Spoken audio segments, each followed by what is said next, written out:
Hello friends, welcome to Lex Master judicial academy and अपनी judicial academy के साथ हम लोग करेंगे मास्टर लॉ।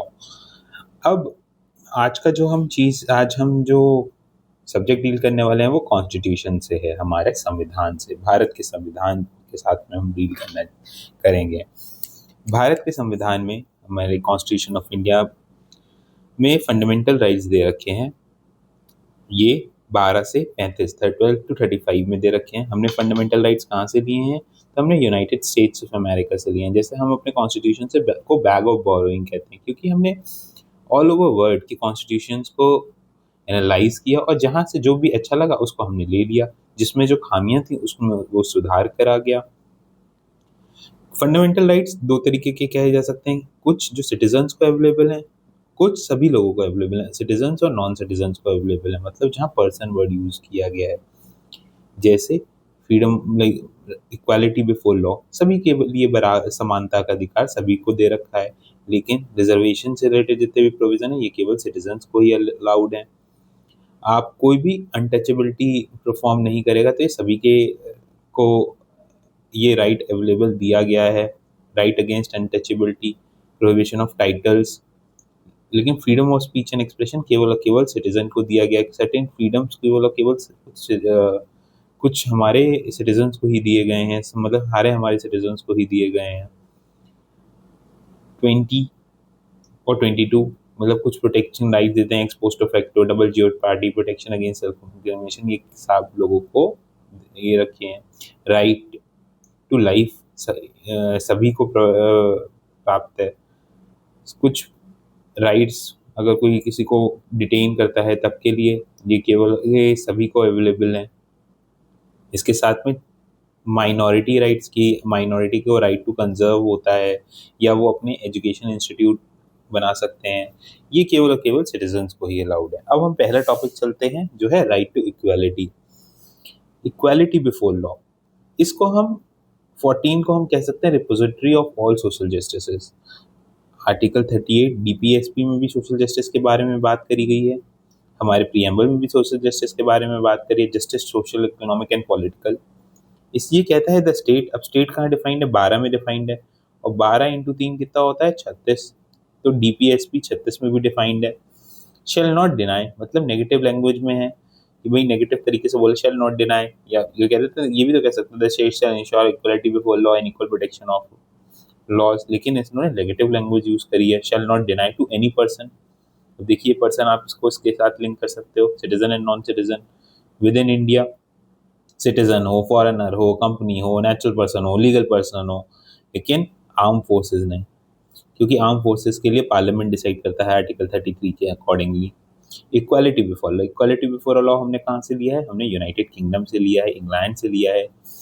इसका क्या मतलब होता है? Equality under equal circumstances, equal protection of law from US से लिया गया है। इक्वालिटी बिफोर लॉ का मतलब तो यही हो गया कि भाई हम सबको समान तरीके से देखेंगे। यहाँ पर इक्वल प्रोटेक्शन ऑफ लॉस, कुछ अफर्मेटिव एक्शन का भी हिंट दिया गया है यहाँ से।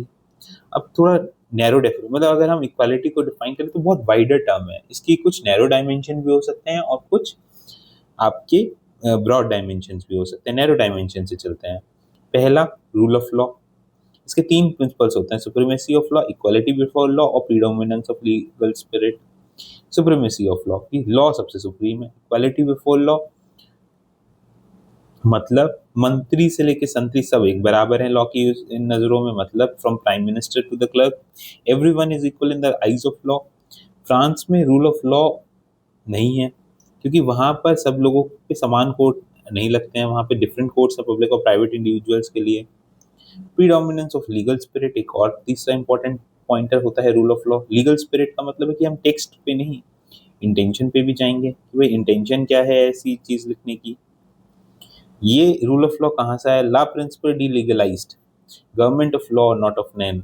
ये सबसे पहले एडवर्ड कोर्ट ने कहा था, तो इसलिए उनको फाउंडर मान लिया। लेकिन इस कंसेप्ट को कंसेप्चुलाइज किसने किया था? डाइसी ने, 1852 प्रोफेसर डाइसी ने इसको किया। लॉ इज रेक्स, मतलब law is king, rex is lex, king is, king makes law या किंग इज द लॉ, ये अब नहीं चलता है। अब है lex is rex, law is the king. तो नैरो डायमेंशन में पहली डायमेंशन हो गई रूल ऑफ लॉ की, दूसरी नॉन डिस्क्रिमिनेशन कि भाई हम इंडिविजुअल इक्वालिटी, दो लोग हैं एक बराबर ए और बी, इक्वल सर्कमस्टांसेस में एक तरीके से ट्रीट करेंगे। रीजनेबल लेकिन हम रीजनेबल क्लासिफिकेशन कर सकते हैं। रीजनेबल क्लासिफिकेशन हम कब कर सकते हैं, हम पहले देखेंगे किसी लॉ से ही करेंगे, पहले तो ऐसे ही नहीं कर सकते, तो एक कानून बनाना आवश्यक है। ऐसा ही नहीं है कि मेरा मन कर रहा था कि तो मैंने किसी को फेवर कर दिया। फिर कोर्ट चेक करेगी उसका पर्पस क्या है उस लॉ का, और क्या वो पर्पस इंटेलिजिबल डिफरेंशिया है, क्या कोई दो क्लासेस बन रही हैं, और उस इंटेलिजिबल डिफरेंशिया से क्या जो नेक्सस है, जो पर्पस है, वो फुलफिल हो रहा है या नहीं हो रहा है। जैसे अभी हमने वुमेन रिजर्वेशन के बारे में बात करी, तो एक हमने लॉ बनाया, उसका पर्पस क्या था, for the upliftment of benefits of women, upliftment of women. तो क्या दो क्लास हैं, मैन और वुमेन? हाँ है भाई, जेंडर के बेस पे डिफरेंशिया है, थोड़ी डिसएडवांटेजेस हैं, पेट्रियार्की है, इससे क्या वो पर्पस फुलफिल हो रहा है? फिर कोर्ट ये चेक करेगा इस लॉ, जो ये पर्पस वुमेन के लिए लॉ बना है वुमेन रिजर्वेशन के, क्या उससे कुछ बेनिफिट होगा या नहीं होगा। जैसे एक और केस है डीएस नकारा वर्सेस यूनियन ऑफ इंडिया 1983। इसने कहा गया कि पेंशनर एक बिफोर और आफ्टर अ ड्यू डेट, उन्होंने इस तरीके से एक डिफरेंशिया बनाया, तो क्या वो रीजनेबल है या नहीं है, एक कोर्ट ने इसमें चेक किया। विजय को है मोहंती वर्सेस जादू सुप्रीम कोर्ट, तो सुप्रीम कोर्ट ने इसमें एक वर्ड कही कि is the guardian of the rule of law. अब ब्रॉड डायमेंशन की बात करते हैं। ब्रॉड डायमेंशन में पॉजिटिव एस्पेक्ट ऑफ इक्वालिटी या लार्जर एस्पेक्ट ऑफ इक्वालिटी से कह सकते हैं, या सोशल जस्टिस कह सकते हैं, जो हमें प्रियम्बल में भी लिख दिया है, class legislation, affirmative action, positive action. तो new dimension of equality in CJ ने EP Royappa versus state of Tamil Nadu 1974 में ये कहा, जस्टिस पीएन भगवती ने इसमें माइनॉरिटी व्यू दिया, उन्होंने कहा equality is a antithetic to arbitrariness. Monarchy whims and fancy, arbitrariness को हम क्या कहेंगे, मोनार्की विम्स एंड फैंसी, किसी की विम्स एंड फैंसीज। ये कॉन्करिंग जजमेंट था justice Krishna Iyer, justice Chandrachud plus justice A N Ray. लेकिन माइनॉरिटी में जस्टिस भगवती थे और उन्होंने कहा कि इक्वालिटी इज एंटीथेटिक टू आर्बिट्रेरीनेस, मतलब अगर इक्वालिटी दे आर स्वॉन अनेमीज। अगर हम इक्वालिटी की बात करते हैं, हम क्या कहते हैं, समानता की बात करते हैं, तो हम किसी की मोनार्की विम्स एंड फैंसीज तो नहीं मान सकते। फिर एक और है principle of substantive legislative expectation, जिसको Navjot corporation housing society versus union of India में डील किया गया कि भाई लोगों की अगर कोई लॉ बनता है उससे लेजिस्लेटिव एक्सपेक्टेशन हो जाती है, अकॉर्डिंगली वो अपना स्टैंड चेंज कर सकते हैं, कर लेते हैं। तो फिर ऐसे नहीं कह सकता अरे वो अब हम लॉ ड्रॉ कर रहे हैं। तो आपको अगर लॉ बनाया है तो एक एक्सपेक्टेशन हो जाती है लोगों की, तो आपको ध्यान से उसको करना चाहिए।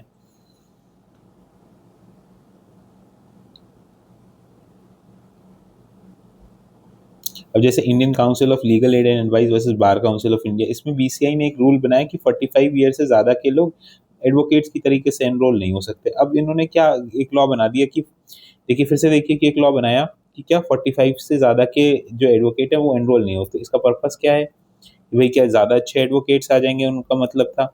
क्या ये कोई क्राइटेरिया है 45 से कम? अगर कोई 44 का है वो एनरोल कर सकता है, लेकिन 46 वाला एनरोल नहीं कर सकता।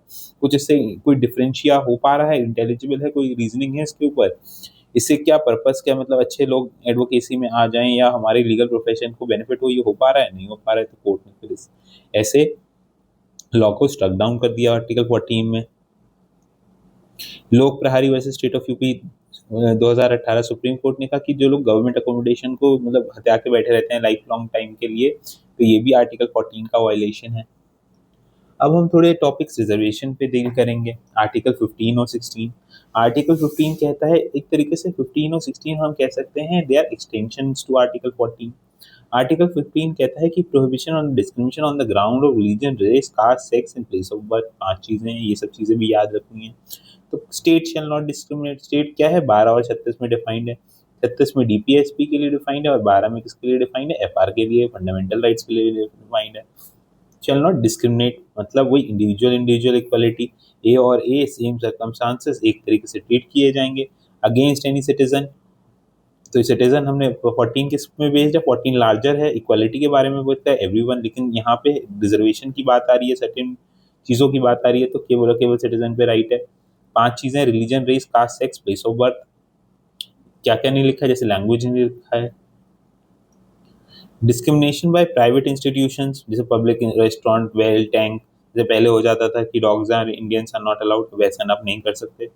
Special provision for women and children, भाई गवर्नमेंट चाहे तो स्पेशल प्रोविजन बना सकती है वुमेन एंड चिल्ड्रन के लिए, जैसे नारी शक्ति वंदन अधिनियम हो गया, पॉक्सो एक्ट हो गया, जे एक्ट हो गया for benefit of children. Article 15(4), ये पहले केस आया Champakam Dorairajan versus state of Madras 1951 supreme court. इसमें क्या कहते हैं, कोर्ट ने कह दिया कि भाई हम reservation is against individual equality, narrow dimension पे उन्होंने जज कर लिया, और 14 के को हवाला देते हुए, 15(1) का हवाला देते हुए रिजर्वेशन को स्टक डाउन कर दिया। पार्लियामेंट में ये वाली बात पहुंची, एक पार्लियामेंट ने अमेंडमेंट लेके आए, फर्स्ट अमेंडमेंट 1951, और उन्होंने ये ऐड किया, नथिंग इन आर्टिकल 15(1), 2 और 3। और आर्टिकल 29 सब प्लस 2, 29 सब प्लस 2 क्या कह रहा है कि माइनॉरिटीज के पास right to cultural and linguistic minor right to conserve the same होता है। तो एक तरीके से 15(4) एक्सेप्शन बन गया 15(1) और 2 का, क्योंकि 15(3) तो वुमेन के बारे में बात करता है। 1 कह रहा है कि भाई डिस्क्रिमिनेशन नहीं करोगे, इंडिविजुअल। 2 कह रहा है कि पब्लिक इंस्टीट्यूट भी, पब्लिक रेस्टोरेंट वगैरह भी डिस्क्रिमिनेट नहीं करेंगे। 15(4) उसका एक्सेप्शन हो गया। सेल्फ प्रिवेंट द स्टेट, मतलब कैसा है, इनेबलिंग प्रोविजन है, ऐसे कोई मैंडेटरी नहीं है, ये आप याद रखिए, यहाँ पे कोई मैंडेट नहीं है, बट इनेबल कर रहा है स्टेट को कि क्या कर सकता है, स्पेशल प्रोविजन बना सकता है। स्पेशल प्रोविजन बहुत सारे हो सकते हैं, रिजर्वेशन हो सकता है, स्कॉलरशिप्स हो सकती हैं, कुछ गवर्नमेंट स्कीम्स हो सकती हैं, बहुत सारी चीज़ें हो सकती हैं। For the advancement of socially and educationally backward classes. अब यहाँ पर socially and educationally backward classes है, ये एक तरीके से नैरो है, जो सामाजिक और एजुकेशनली बैकवर्ड हो, लेकिन 16(4) एक तरीके से वाइडर है, उसमें socially and economically weaker sections भी आ जाते हैं, एससीज भी आ जाते हैं, एसटीज भी आ जाते हैं, ओबीसीज आते हैं। एससीज एंड एसटीज ये माने जाते हैं socially and educationally backward per se हैं, इनको आपको प्रूव करना नहीं पड़ेगा, क्योंकि there was a schedule for schedule caste and schedule tribes के लिए there were face discrimination from very from perpetuity before independence.